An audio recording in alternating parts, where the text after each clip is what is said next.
We live on a beautiful planet, a planet full of life, home to millions of unique species and hundreds of billions of individuals. From the tiniest insects and mice to elephants and blue whales, this planet is a home to everyone. But over the last century or so, the average temperature of the planet has been rising. Water levels have been going up as glaciers are melting, forests are being cut down, chemicals spilled into natural habitats, animals killed, species going extinct, never to come back. Our planet is under attack, and we are the aggressors. I'm Eric Colburn. I'm an English teacher at Brookline High School, and I teach 9th grade. I also advise the Climate Justice Club. Climate change is really important to address because we're already seeing the effects now, and things are only going to get worse. So wildfires in California, drought in Central America and elsewhere, extreme heat, we're seeing it everywhere across the world, and it's causing mass migration, it's causing food shortages, it's causing conflict. We're going to see increasing numbers of wars and other armed conflict and refugee crises, and it is just going to get worse and worse. So we need to address it now so that it can be as the least bad it can be. My name is Hannah.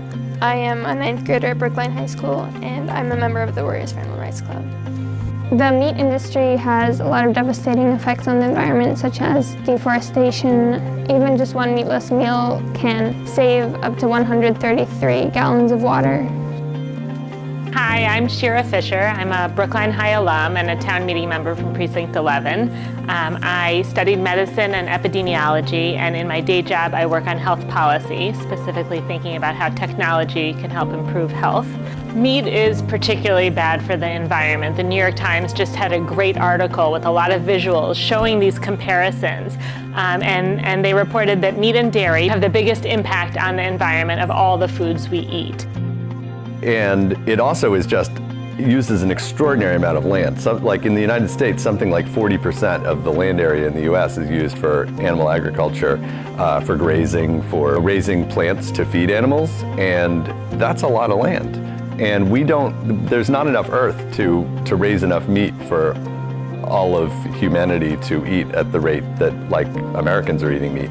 So we can't keep eating meat at this rate. Livestock accounts for 14.5% of the world's total greenhouse gases each year. And if you look food by food at greenhouse gas impact, if you're trying to get 50 grams of protein, from tofu it's only 1 kilogram. Eggs, 2 kilograms of CO2. In comparison, beef produces almost 18 kilograms of CO2, more than 8 times as much as eggs and more than 17 times as much as tofu.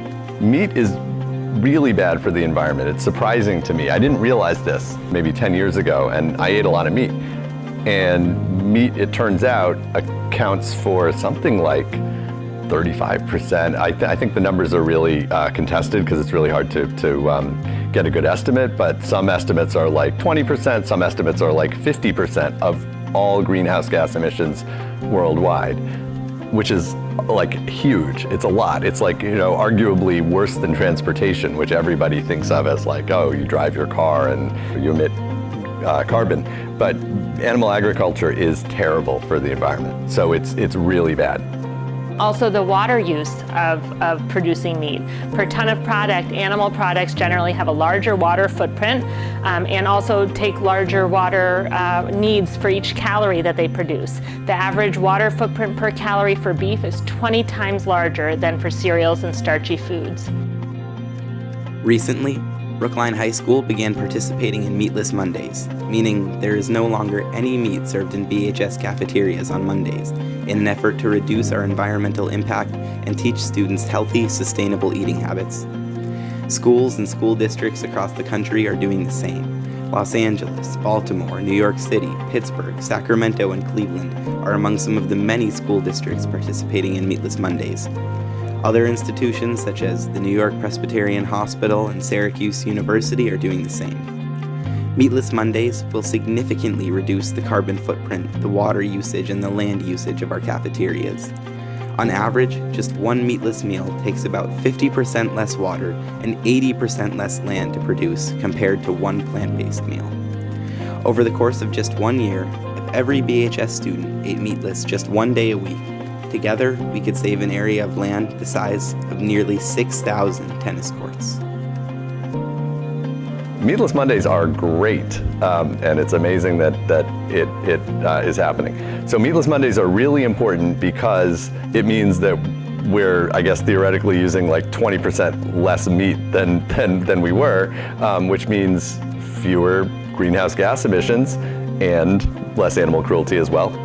Meatless Mondays will have a beneficial impact on the environment, and it will also provide an opportunity to educate students and staff on the importance of sustainability and caring for the environment.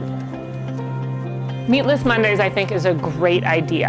On an individual level, it shows people that you don't have to have meat at every meal to have a healthy, filling lunch. So we're teaching students sustainable eating habits that they can carry through the rest of their lives at home and also after they leave school. But I think it's also important because when one person does this, it's great. You can always choose a vegetarian option, but that has a small impact. When it's the whole town, it can make a difference. And if Brookline has Meatless Mondays, then on a community level, we're reducing the school lunch meat consumption by 20%. Every single week, there's a day that no meat is consumed. And that reduces our environmental impact as a school district and as a town. Meatless Mondays are important because it's important to showcase the variety of foods that we can offer here at the Public Schools of Brookline that don't have meat, and that so we can give more options to people who are vegetarian and vegan. It's also important because it maybe will help inform people that meat is bad and we should eat less of it. And like a lot of people probably don't know that meat is that bad, and like I didn't know, and Meatless Mondays is an opportunity for education, and just the fact that there are Meatless Mondays, people will then stop and think, oh, why are there Meatless Mondays? There's a concept called the curb cut effect, where the idea is that changes made to help the most vulnerable, like cutting a curb so that a wheelchair can get on, ends up helping a lot more people than you might have expected. So when we cut those curbs for wheelchairs, it's actually also easier for people with strollers and bikers and people on skateboards and people with luggage and people on crutches and delivery carts and lots of other people. So I think the same thing is true for Meatless Mondays. Here the vulnerable thing is maybe the environment and maybe also vegetarian. So Meatless Monday is going to reduce the meat consumption and therefore decrease the burden on the environment, but it also provides more food for vegetarians or people who keep kosher or halal or James. It's also generally healthier. And depending on how the costs are set up, it could even potentially be cost savings. So the kinds of food served in the cafeteria won't change that much. There'll be normal dishes served just without the meat, such as pizza or pasta. We'll have a lot of plant-based burgers, sandwiches, wraps, as well as traditional meatless options like salads, yogurt. So I've seen the menu for Meatless Mondays and it looks delicious. The good news is it goes way beyond pizza and bagels, which was basically what was in the cafeteria if I forgot my lunch when I was in the high school. And so everybody will have lots of tasty things to try. I asked some people about it. I said, what do you think of Meatless Mondays? And they said, oh, I didn't know there were Meatless Mondays. Even just a couple meatless meals has a beneficial impact to the environment, and it will allow us to educate the Brookline High School students and staff on the importance of sustainability and being cautious of what we eat. I'm very grateful to the students for initiating this and trying to make it happen. I'm grateful to the cafeteria staff and the school staff who are willing to try something new and think about ways they can work to improve the environment and to provide options for students. It's very easy to say we've always done something this way, so we're going to continue to do it this way, or to find the problems in making a change. And I think this team of leaders who have come up with this idea and implemented it are really courageous for trying something new, testing it out, seeing how it goes, and hopefully will be very successful. I hope that it has like a public education kind of impact. I hope Meatless Mondays teach people that eating meat is something that they should think about doing less of.